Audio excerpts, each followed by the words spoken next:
Hey yo, hey, I hope everyone is doing well.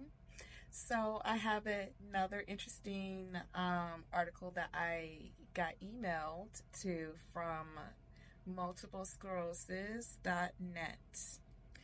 And I'm going to go ahead and read that for you. And of course, I'm going to share the article so you guys can see if you want to read it or even sign up for like the information because it's pretty good. This is written by Alene L. Brennan, December 19th, 2024. So it's not too long ago. Okay, so the title of this article is How to Declutter Your Home When You're Fatigued. I'm sure all of us could use some tips, so I would like to hear what she says.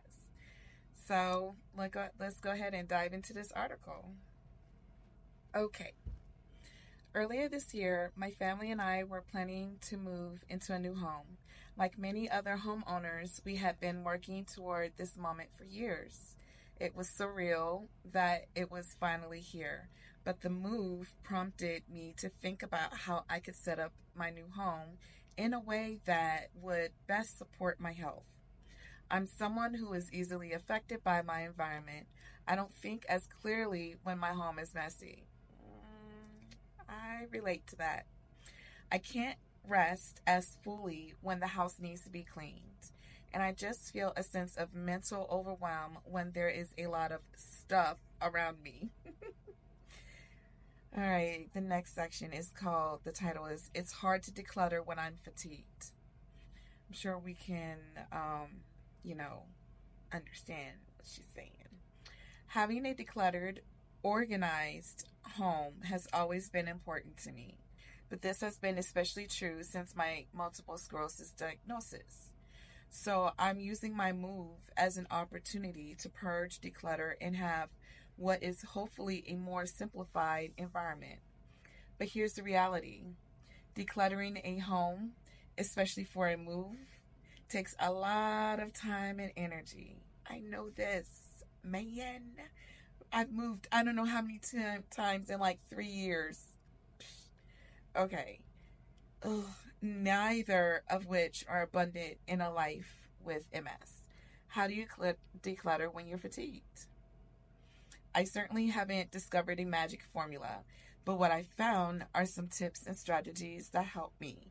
So that's what I'm sharing with you here in hopes that they can help you as well.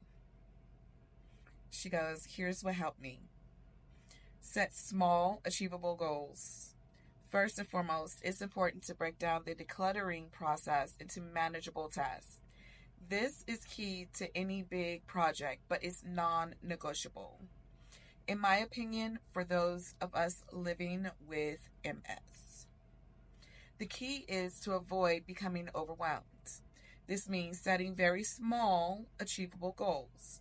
Don't try to organize an entire room in one day. Trust me, I tried this and it simply doesn't work. I found it to be the fastest way to get fatigued and frustrated. I understand and concur with that statement. Oh my gosh. Instead, focus on just one area at a time.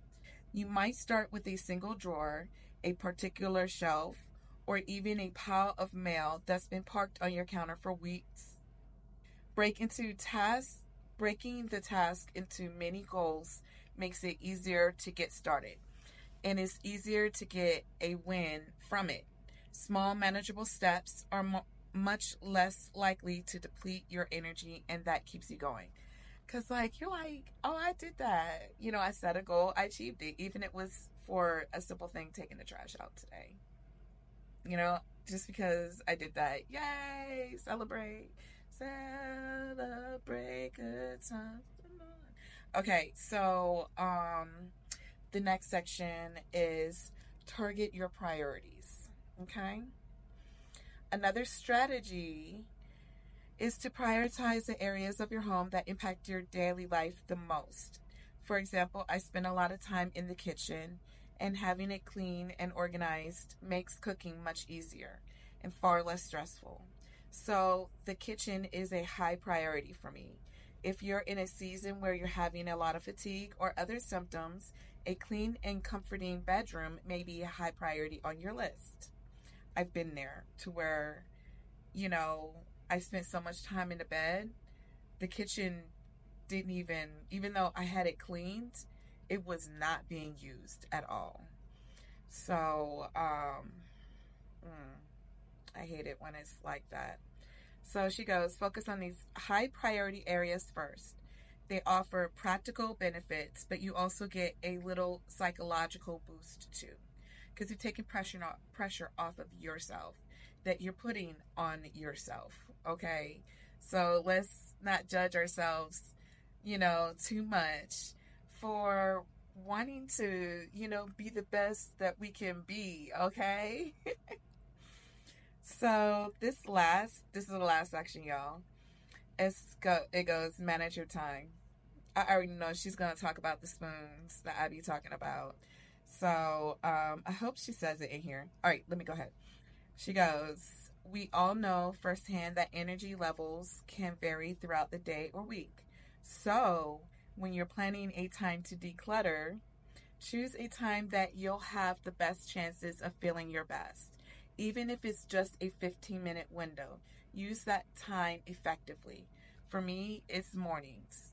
These last couple of weeks, it hasn't been mornings because of my thumb. So like I've had to change things around a little bit. So like, you know, you gotta give and take. So go with the roller coaster, but have a smile, okay? She goes, this was tremendously helpful for me. I would pack in short bursts of 30 minutes. It kept me focused and prevented me from going to the point of burnout. You have to pace yourself for the long game because MS is a very long game. Remember, as with everything, go at a pace that works for you. No step is too small to start. One day, my husband and I just focused on assembling boxes. That was a win. I told you, celebrate. You can start small and you can be proud of that step because it's one step forward. That is progress. Even if it's brushing your teeth, y'all. Like, if that's all you can do for the day, like, celebrate that. Don't be depressed because that's all you can do for the day. Trust me, I've been there and I've let myself sit in that little depression that, because, oh, I used to be able to do this in this amount of time. I used to. I have been given a new body, so we must treat it appropriately. So now I take my time with everything, especially expending my energy and going out, like, really, if I can't control how I leave an event, you know or a Uber is going to be way too expensive, I just don't go. you know what's the point? Because if someone picks me up, I got to depend on someone taking me home. So I like to feel comfortable, and that's the energy that I have. As far as the moving, that's why it takes me so long to move, because I got to do it in very small, like, and it has to be very organized for me to like get through it and not hurt myself.